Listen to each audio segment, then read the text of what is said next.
Hello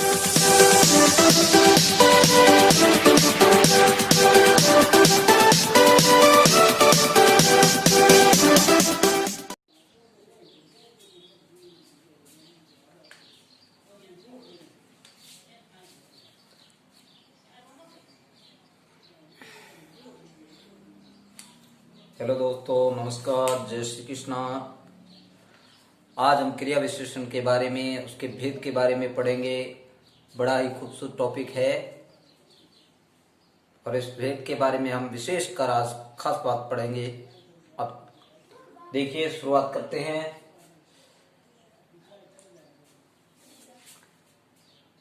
क्रिया विशेषण के भेद। क्रिया विशेषण के भेद।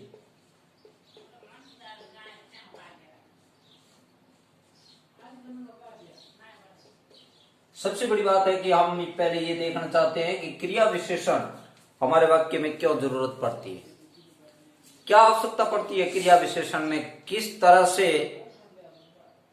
वाक्य में क्रिया विशेषण की आवश्यकता क्यों पड़ी, इसके बारे में हम पढ़ेंगे खास तौर से। अब देखिए, पहले क्रिया विशेषण के 4 भेद बताइए। सबसे पहला भेद है, वो आपके है कालवाचक क्रिया विशेषण। कौन सा है दोस्तों? कालवाचक क्रिया विशेषण। दूसरा है इसी का स्थानवाचक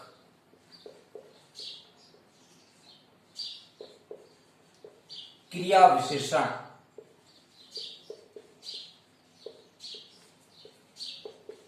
हाँ तो दोस्तों, स्थानवाचक क्रिया विशेषण, इसके बारे में मैं और खास आपको बताऊंगा कि किस तरह से स्थान के बारे में। उसके बाद तीसरा है परिमाणवाचक क्रिया विशेषण।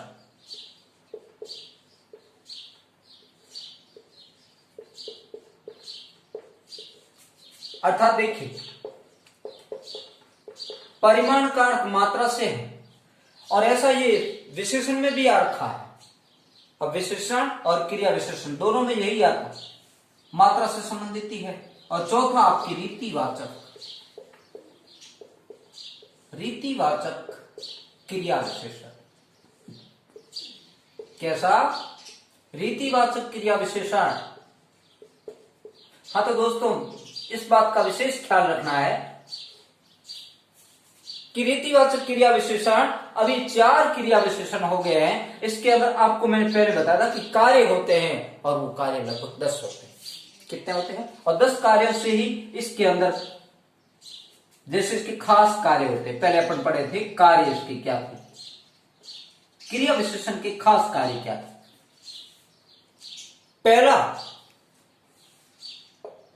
वैसे आप मानते हैं कि सबसे पहले शुरुआत थी हमारी, और वो थी एक तो स्वीकृति वाली, स्वीकृति। दूसरा निषेधता। कौन सा होता है? निषेधता, जिसपे मना किया जाता है। तीसरा होता है निश्चितता। जब निश्चितता है तो अनिश्चितता भी होगी। हाँ तो दोस्तों, अनिश्चितता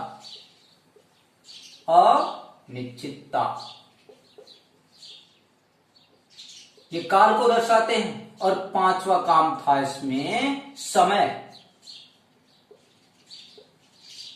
अवधि।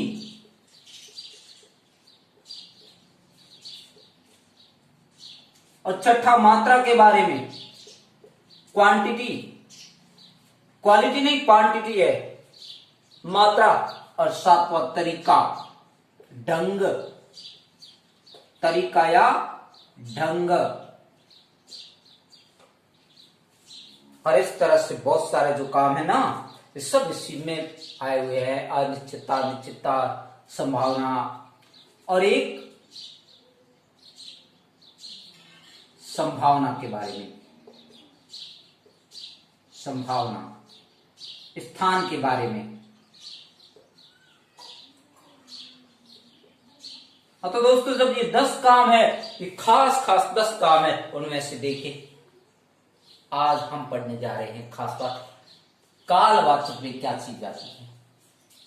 और कालवाचक में खास बात आती है, जैसे विशेष है वो बात आपको बता देते हैं। काल का मतलब होता है समय। समय कैसा समय, देखिए कालवाचक में कौन सा समय आता है। पहला घंटे, वार, दिन, मास, सप्ताह, पक्ष, कहते हैं एक पखवाड़ा हो गया है। और इसके बाद वर्ष, ऋतु, 6 माही,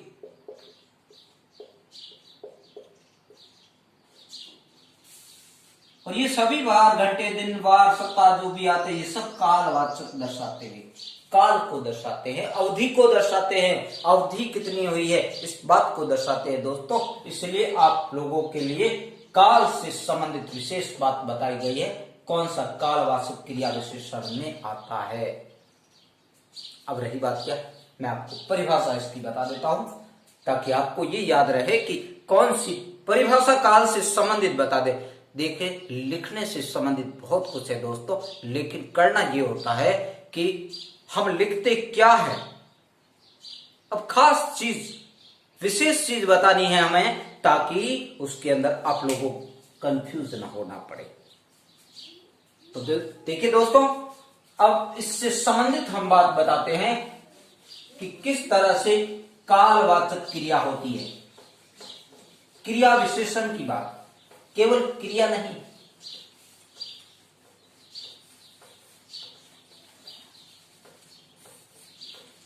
हाँ तो देखिए कालवाचक में और क्या आता है, अब आपको बता देते हैं हम।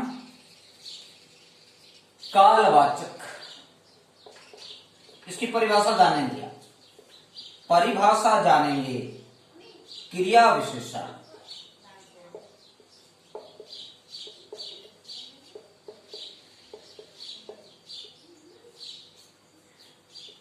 यदि क्रिया की विशेषता बताने वाले क्रिया विशेषण है।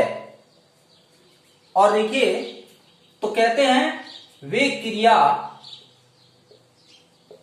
क्रिया जो समय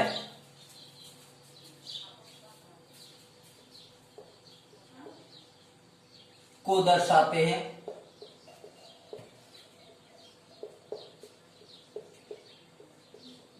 समय को दर्शाते हैं, वे क्रिया विशेषण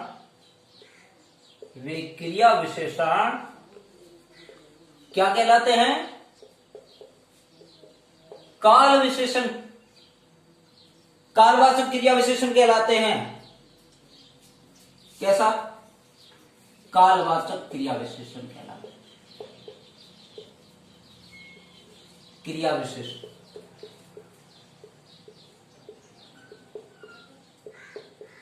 हाँ तो दोस्तों ये ध्यान रखने की बात है खास की। अब कौन सा वाक्य के अंदर कई बार ये आ जाता है रेखांकित किया आता है, और रेखांकित जब किया होता है तो उसमें रेखा में से किस तरह से छांट के लिखना होता है, वही बात तो खास है।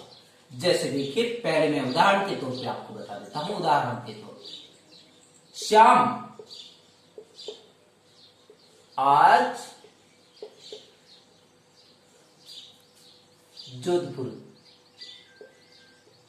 लेकिन यहां आज जाएगा लिखो, आज जाएगा, श्याम आज जाएगा।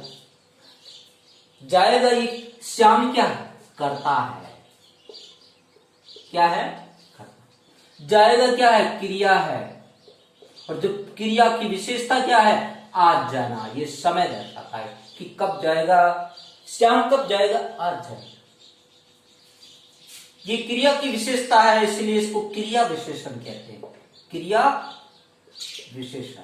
और कौन सी क्रिया विशेषण, कालवाचक क्रिया विशेषण। कैसी, कालवाचक, जिसमें समय दर्शाया गया है, फिर ये कालवाचक होगा। आज जाएगा। फिर उसके बाद भी क्या होता है, अगर यही श्याम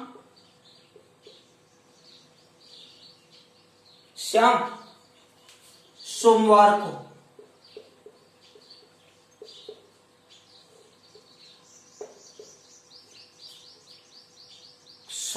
को जोधपुर जाएगा।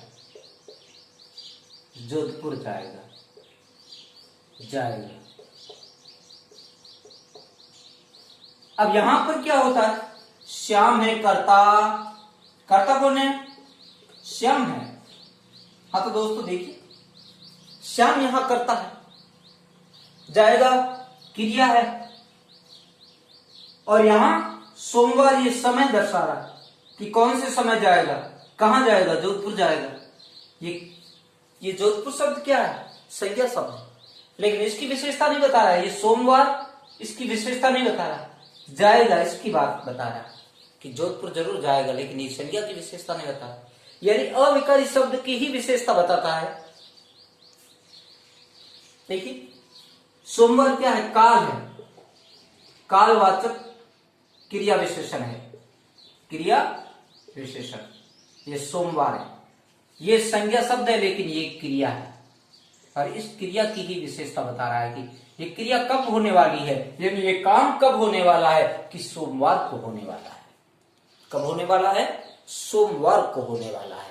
अर्थात सोमवार को हो रहा है, तो पक्का मानिए कि श्याम ये काम जो जोधपुर जाने का कर रहा है, वो सोमवार को करेगा, या आज करेगा, कल करेगा, परसों करेगा। जब भी समय के बारे में कुछ दे रखा है तो समझिए दोस्तों कि वो होगा आपकी कालवाचक क्रिया विशेषण। अब हम पढ़ते हैं दूसरा, और वो है आपके खास चीजें, और वो आपकी क्या है, मैं आपको बता देता हूं कि दूसरा आपके है स्थानवाचक क्रिया विशेषण।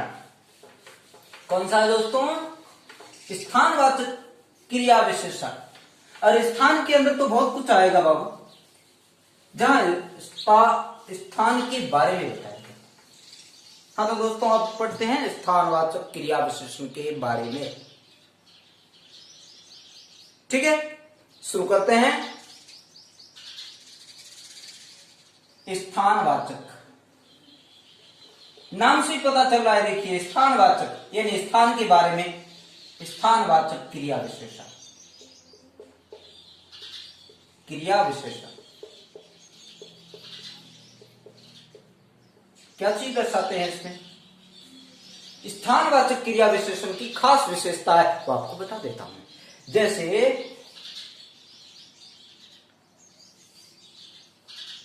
वे क्रिया शब्द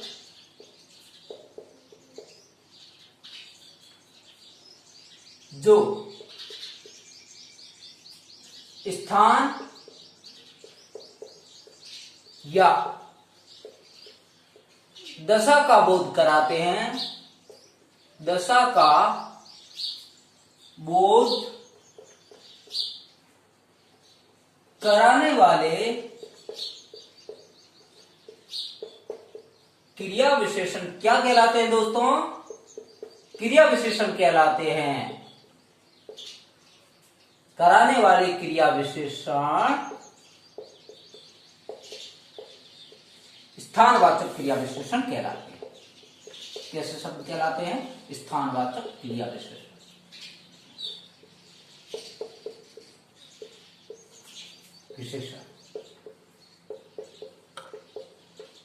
याद रखिए दोस्तों, क्रिया विशेषण। अब लेकिन इसमें एक खास बात और भी है, याद रखना, इसके अंदर आपके और क्या क्या चीजें आएगी, खासकर इसके अंदर ही स्थान से संबंधित और भी कुछ चीजें शामिल होएगी। लेकिन आप जानते हैं जब स्थान की बात की जाती है ना, तब ऐसी बात है। जैसे मैं छत पर बैठा हूं। मैं कहां बैठा हूं दोस्तों, छत पर बैठा हूं। और छत पर बैठे हैं, अब आप जानते हैं स्थानवाचक में क्या होता है, स्थानवाचक का मतलब अधिकरण कारक है। स्थानवाचक क्रिया विशेषण अधिकरण कारक भी है। अधिकरण कारक ये कौन सी विभक्ति में आता है? अधिकरण कारक में आता है। मैं छत पर बैठा हूं, और अधिकरण कारक की खास कर ये होती है, अधिकरण कारक की पहचान क्या होती है? मैं, पे, पर। तो देखिए अभी अब समझते हैं कि किस तरह से स्थानवाचक क्रिया विशेषण के अंदर और उसके बाद में मैं, पर और पे, ये इसकी पहचान। तो मैं कहां पे बैठा हूं? छत पर। स्थान कौन सा है? छत पर।